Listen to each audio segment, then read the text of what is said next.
let's talk about eating habits before you go on stage or before you make a presentation.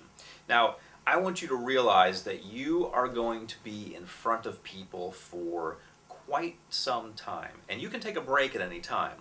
But what you want to be mindful of are, like it or not, things that can upset your stomach, or things that can lead to you producing sounds which you'd rather not produce in front of a group. These things need to be considered.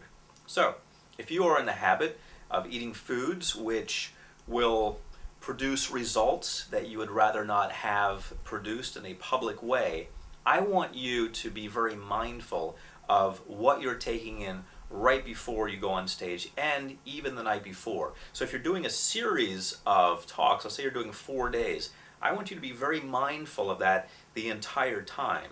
I want you to realize that that large pizza that you eat at night, the night before, may seem like a great idea at that time.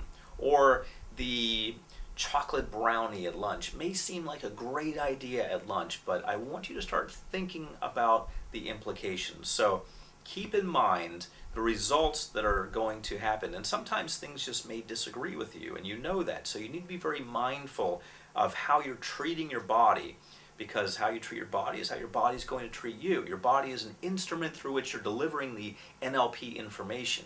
So you want to make sure that you and your body are working together. This also relates to water intake. If you are drinking water constantly, you are going to need to take breaks more often. Now, if your students take breaks, that's one thing. They can go away and come back and nothing really matters. It's okay. But if you have to take breaks constantly because you're drinking a lot of water, then you are going to actually disrupt the learning process of the class. So I suggest limiting your water intake, drinking enough water so that you're maintaining your health, but avoid overdoing it. So if you're used to drinking a lot of water and going to the restroom a lot, I want you to get used to limiting that while you're talking. This is going to allow you to talk longer and to keep everyone's focus longer. Let's talk about taking breaks again. Let's talk about exiting and entering. When you have a room set up, it should be set up in such a way that students don't have to walk past the front in order to go to the restroom.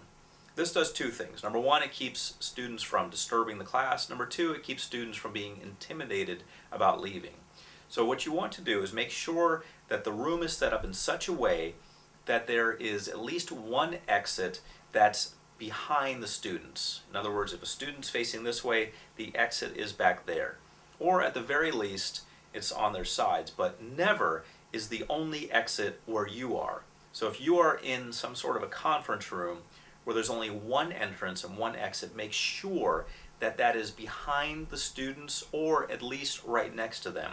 But it's never past that point. You know, that point where your quote-unquote stage begins? It's never past that point. It's never in your zone. It's never the point where they have to walk in front of other people and be seen by the whole class in order to use the restroom or come in. People are going to come in late. People are going to use the restroom. These things happen. You want to make sure that's neither disruptive to the class, nor is it intimidating to the person who needs to use the restroom. It's something that just happens very easily and naturally, and it's a non-event.